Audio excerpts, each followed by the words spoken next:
आदाब। मैं हूं सैयद आसिफ जाह और एक बार फिर ईमान न्यूज़ के साथ आप सबके हमरा मौजूद हूं। बात ईमान की, बात इंसान की। अदब और सिनेमा अदब और सिनेमा के उफक पर अगर किसी ऐसी शख्सियत की बात हो जिसने बराबर से इन दोनों को एनरिच किया हो, बराबर से इन दोनों को कंट्रीब्यूट किया हो, जिसने अपनी कलम के ज़रिए इस मुल्क की रूह को छुआ हो, तो जहन में डॉक्टर राही मासूम रज़ा का नाम आ जाता है। 15 मार्च 1992 के दिन जब कैंसर से एक लंबी जद्दोजहद के बाद राही साहब ने इस जहान फ़ानी को छोड़ा, जब आखिरी सांस ली, तो हिंदुस्तानी फ़िक्र व फ़न के एक दौर का ख़ात्मा हो गया। राही साहब खामोशी से रुखसत हो गए इस दुनिया से, लेकिन उनके साथ हिंदुस्तान की ज़बान, उसकी गंगा जमनी तहज़ीब, उसके फ़िल्मी ख्वाब, उसके गांव कस्बे, उसके मज़लूम किरदार, ये सब अचानक तन्हा से हो गए। ये मौजूदा साल 2027 राही साहब का 100वां साल है। राही साहब का सेंटिनरी ईयर्स है, उनका शताब्दी वर्ष है।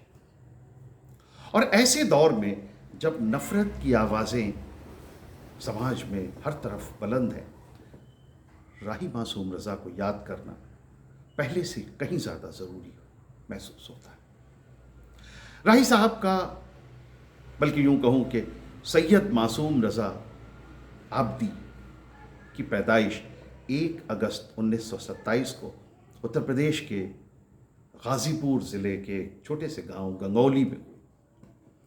वो ख़ुद को फ़ख्र से गंगा का बेटा या गंगा पुत्र कहा करते थे, और यही वो नाम था जो उन्होंने भीष्म को दिया महाभारत। और फिर यही गंगौली, यही खेत खलियान, यही बोलचाल बाद में उनके अफसानों, उनके नॉवेल्स आधा गांव, नीम का पेड़, कटरा भी आरजू, दिल एक सादा कागज़, छोटे आदमी की बड़ी कहानी वगैरह वगैरह, इन सब में हमारे सामने आई। राही साहब की शुरुआती तालीम गाज़ीपुर के मकातिब और स्कूल्स में हुई, और फिर वो अलीगढ़ यूनिवर्सिटी पहुँचे, जहाँ से उन्होंने उर्दू अदब के हिंदुस्तानी शख्सियात और तिलिस्म होशरुबा पर PhD की। कुछ अरसा अलीगढ़ यूनिवर्सिटी में उर्दू पढ़ाई, रिसालों में लिखते रहे, और उसी कैंपस की जो अलीगढ़ की जो इंटेलेक्चुअल फ़िज़ा थी, उसने राही साहब के फ़िक्र को मज़ीद गहराई बख्शी। मगर अलीगढ़ से पहले राही साहब इलाहाबाद पहुँचे, और इलाहाबाद में राही साहब ने नखत पब्लिकेशंस के लिए लिखना शुरू किया। रूमानी दुनिया, 2 नाम उन्होंने अपने लिए तजवीज़ किए, आफाक हैदर और शाहिद अख्तर। और यही वो 2 नाम हैं जो बाद में उन्होंने फ़िल्म निकाह के 2 हीरोज़ को दिए, शाहिद अख्तर, आफाक हैदर। तो राही साहब नखत पब्लिकेशंस के लिए हर महीने एक रूमानी नॉवेल लेके आते थे, शाहिद अख्तर के नाम से या आफाक हैदर के नाम से। नखत पब्लिकेशंस का एक और जो बहुत पॉपुलर सीरीज़ थी उनकी, जासूसी दुनिया, जो इब्न सफ़ी लिखते थे। फिर कुछ ऐसा हुआ कि अचानक इब्न सफ़ी की तबीयत ख़राब हो गई, और उनकी गैर मौजूदगी में, चूँकि वो जासूसी दुनिया नहीं लिख रहे थे उन दिनों, राही साहब ने जासूसी दुनिया के कुछ नॉवेल्स लिखे इब्न सफ़ी के नाम से। उसमें उन्होंने अपना नाम भी नहीं दिया। मगर रीडर्स के लिए ये पहचान पाना नामुमकिन है कि जासूसी दुनिया का कौन सा नॉवेल है जो राही साहब ने लिखा और कौन से हैं जो इब्न सफ़ी ने नहीं लिखे। ये है राही साहब के कलम की पुख्तगी, उनकी पेन की जो स्ट्रॉन्ग जो पावर है। ये थे राही मासूम रज़ा। कि वो अगर किसी दूसरे के लिए लिखें तो ये पता ना चले कि उसने लिखा। फिर अलीगढ़ की नर्म हवा, अदबी बैठकें, तरक्की पसंद अफकार की गर्म बहसों के बीच इस नौजवान उस्ताद को, इस लेक्चरर को ये एहसास हुआ कि उसकी असल क़ुव्वत क्लासरूम के लेक्चर्स में नहीं बल्कि कागज़ पर दर्ज उन किरदारों में है जो उसकी मिट्टी, उसकी कौम, उसके मुल्क की कहानी बयान कर सके। और फिर इस बीच राही साहब का शेर व अदब का जो सिलसिला था वो जारी था, और उस दौर में ये कहा जाता है कि राही मासूम रज़ा मुशायरों में सफ़े अव्वल के शोरा में उनका शुमार होता था। फिर किसी एक मुशायरे में चंद्रा साहब ने उन्हें सुना। चंद्रा साहब जो एक्टर भरत भूषण जी के बड़े भाई थे। चंद्रा साहब एक प्रोड्यूसर थे। उन्होंने राही साहब को सबसे पहले राही साहब को अपनी फिल्म मिर्ज़ा गालिब के लिए साइन किया, और उनके बुलावे पर राही साहब पहली बार बॉम्बे आए। बॉम्बे में पहले से राही साहब के छोटे भाई अहमद रज़ा साहब जो रिज़र्व बैंक में नौकरी करते थे वो मौजूद थे, लिहाजा राही साहब के लिए घर का कोई मसला नहीं था, और राही साहब अहमद रज़ा साहब के घर में रहने बम्बई आ गए। ये अलग बात है कि वो फिल्म मिर्ज़ा गालिब कभी नहीं बन सकी। चंद्रा साहब पहले उसे भारत भूषण जी के साथ बनाना चाहते थे, और फिर बाद में उन्होंने उसे अमिताभ बच्चन के साथ भी बनाने की कोशिश की, मगर वो फिल्म कभी बन ना सकी। राही साहब फिल्मों में हाथ पैर मारते रहे, दूसरी जगहों पे उन्होंने स्ट्रगल किया, और इस स्ट्रगल के दौरान उन्होंने film producer, director, actor Jogendra की एक फिल्म उनको मिली और वो उन्होंने लिखी। ये राही साहब के कलम के कमाल था कि जोगेंद्र जो सी ग्रेड और डी ग्रेड और पता नहीं कौन से ग्रेड की फिल्में बनाने के लिए मशहूर थे, उनकी वो फिल्म जो राही साहब ने लिखी वो सिल्वर जुबली। फिल्म का नाम था बिंदिया और बंदूक, और फिर राही साहब ने कभी पीछे मुड़कर नहीं देखा। हालांकि एक और बात यह है कि बिंदिया और बंदूक के लिए राही साहब को कोई पैसे नहीं मिले, जो उनसे प्रॉमिस किए गए थे वो पैसे कभी उनको नहीं मिले। मगर खैर, बात पैसों की नहीं थी, बात काम की थी, और राही साहब को काम चाहिए था।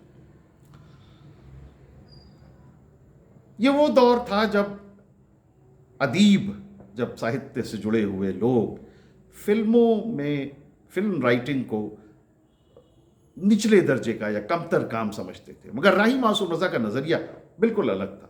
उनका कहना था कि फिल्म की राइटिंग कोई घटिया मजदूरी नहीं है, बल्कि ये एक पूरा क्रिएटिव अमल है। छोटे छोटे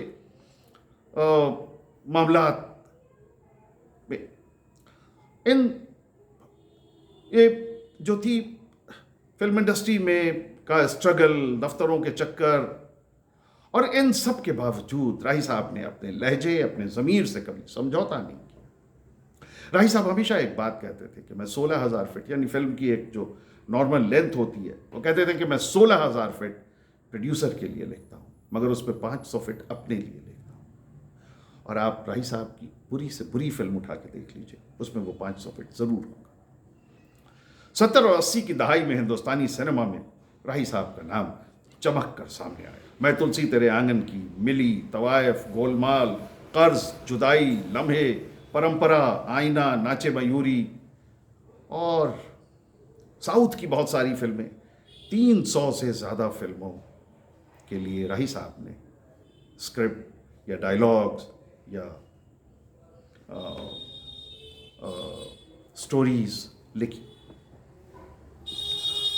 राही साहब की राइटिंग में मिट्टी की सौंधी महक और इंसानी जज्बात की गहराई साफ महसूस होती। मैं तुलसी तेरे आंगन की, तवायफ और लम्हे के लिए राही साहब को फिल्म फेयर अवार्ड, लम्हे के लिए उन्हें पोस्टह्यूमस मिला। शोहरत याफ्ता फिल्म राइटर्स की जोड़ियां जैसे सलीम जावेद के दौर में भी राही साहब का नाम बड़े एहतराम से लिया जाता था फिल्म इंडस्ट्री। एक और बात यहाँ ज़रूरी है कहना राही साहब इंडस्ट्री के वो पहले राइटर हैं गालिबन जिनके नाम के आगे साहब लगाया गया। अदरवाइज फिल्म राइटर्स को मुंशी जी कह के काम चला लिया जाता था। राही साहब ने वो मुंशी जी वाली चीज़ हटा के राही साहब। बम्बई शहर से उनका रिश्ता मोहब्बत और शिकवे दोनों का मिला जुला था। उनकी बम्बई पर उनकी एक मशहूर गज़ल की कुछ लाइनें यूं हैं कि हर गली हिज्र की एक गली बम्बई शहर में, दर्द के हैं कई रास्ते बम्बई शहर में, हर पड़ोसी कोई अजनबी बम्बई शहर में, कैसे जिंदा रहे आदमी बम्बई शहर में। यह अशार सिर्फ शहर की तन्हाई नहीं बल्कि उस क्रिएटिव भागदौड़ की दास्तान है जहां हर शख्स ख्वाब लेकर आता है और वक्त, ज़रूरत, रिश्तों और मायूसी के बीच रोज थोड़ा थोड़ा मरता जीता रहता है। फिल्म गमन के लिए उन्होंने वो जो मशहूर गाना है वो, जिसमें राही साहब ने लिखा कि राही साहब ने उसके डायलॉग्स राही साहब ने लिखे और उसमें उन्होंने कहा कि मैं भी, फारूक शेख का जो कैरेक्टर था उसका नाम लेते हुए उन्होंने कहा कि मैं भी उसकी तरह बम्बई में टैक्सी चलाता हूँ, मेरी टैक्सी मेरा कलम है। ये है राही साहब। उस फिल्म का वो गाना जिसमें वो है कि तन्हाई की ये कौन सी मंजिल है रफ़ीक़ो, ताहद नज़र एक बयाबान सा क्यों है, सीने में जलन आंखों में तूफान सा क्यों है। ये राही साहब के अपने जज्बात। एक और मशहूर बंद में बम्बई के लिए वो लिखते हैं कि जहर मिलता रहा, जहर पीते रहे, रोज़ मरते रहे, रोज़ जीते रहे, जिंदगी भी हमें आजमाती रही और हम भी उसे आजमाते रहे, अजनबी शहर के अजनबी रास्ते। ये लाइनें, ये पोइट्री, ये नज्म पूरी फिल्म बरादरी की कलेक्टिव थकान, उनकी जद्दोजहद का निचोड़ लगती है। लेकिन अगर सिनेमाई दुनिया में उनका नाम सच्चे मायने में अमर हुआ, पहचान बनी, जाना गया, तो उसकी सबसे बड़ी वजह दूरदर्शन का इतवार को कि सुबह को आने वाला गली कूचों को सुनसान कर देने वाला वो धारावाहिक, वो एपिक, वो महाग्रंथ था महाभारत। मशहूर film producer director B.R. Chopra साहब ने जब इस एपिक को टीवी सीरियल की शक्ल देने का इरादा किया तो डायलॉग्स और स्क्रीन प्ले के लिए उन्होंने एक मुसलमान अदीब को चुना, राही मासूम रज़ा। और ये बात कुछ तंग नज़र हलकों को बेहद नागवार गुजरी। सैकड़ों खताएं, क्या एक मुसलमान महाभारत लिखेगा? अखबारों में बयान छपे, कुछ हिंदू संगठनों ने एतराज किया कि हमारी किताब पर एक मुसलमान का नाम क्यों। उधर कुछ मुसलमान भी नाराज हुए कि हिंदुओं की किताब को लिखने की, छूने की क्या जरूरत है। B.R. चोपड़ा ने सारे खत राही साहब के सामने रख दिए। उन्होंने खत पढ़े, मुस्कुराए और राही साहब ने कहा, अब तो मैं ही लिखूंगा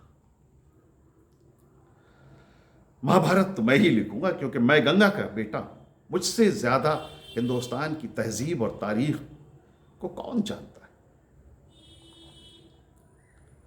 और यहीं से वो अमली तौर पर महाभारत के आधुनिक वेदव्यास बन गए। ये उनको टाइटल मिला। राही साहब ने पिताश्री, माताश्री, भ्राताश्री जैसे अल्फाज आम हिंदुस्तानी ज़बानों पर चढ़ा दिए जो आज भी रोज़मर्रा के मुहावरों का हिस्सा हैं। और ये राही साहब की देन है। इसके पहले हिंदू स्क्रिप्चर्स में या कहीं भी पिताश्री, माताश्री के ये टर्म्स कहीं नहीं मिलते।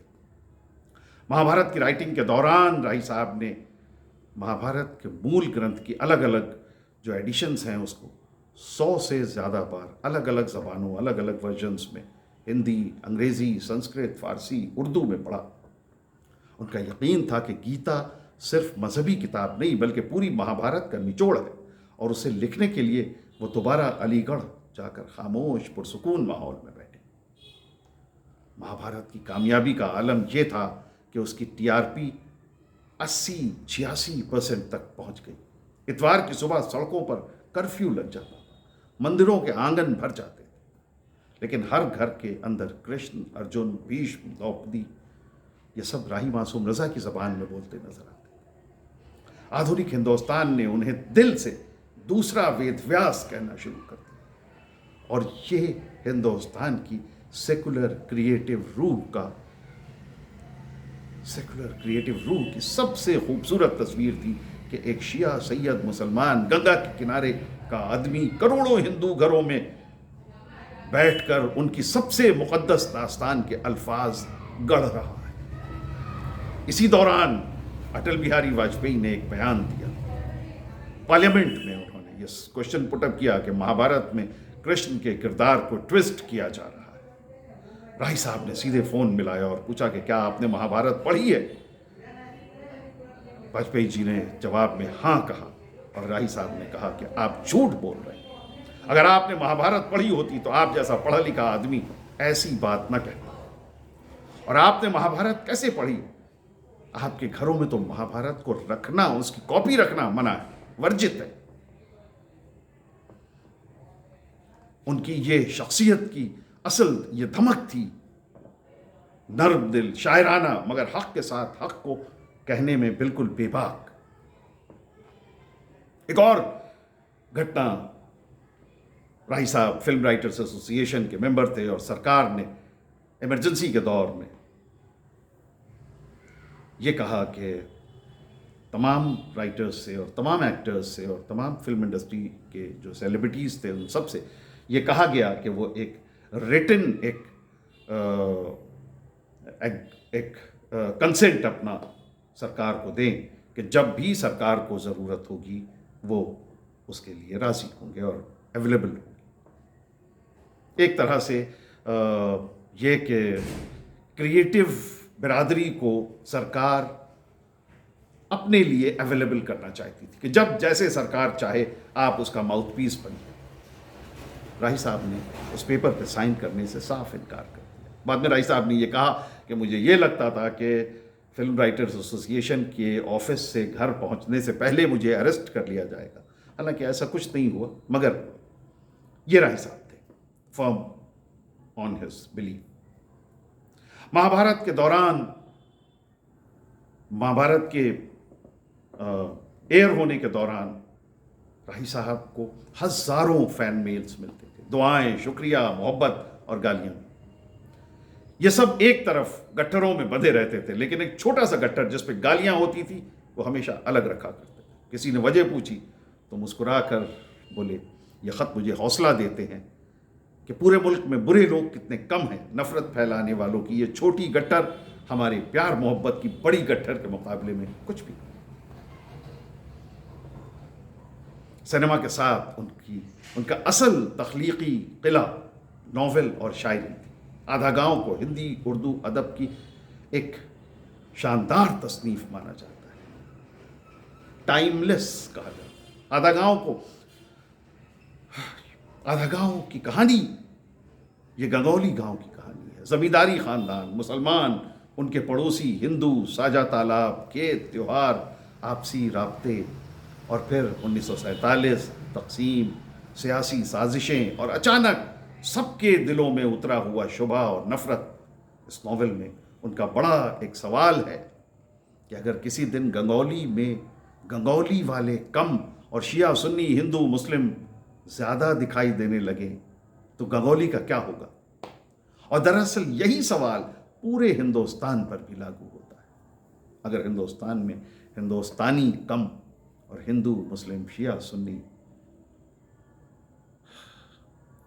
सिख ईसाई बौद्ध एट्सेट्रा एट्सेट्रा ज़्यादा नज़र आने लगे तो हिंदुस्तान का क्या होगा। ये राही साहब का सवाल। आधा गांव में उन्होंने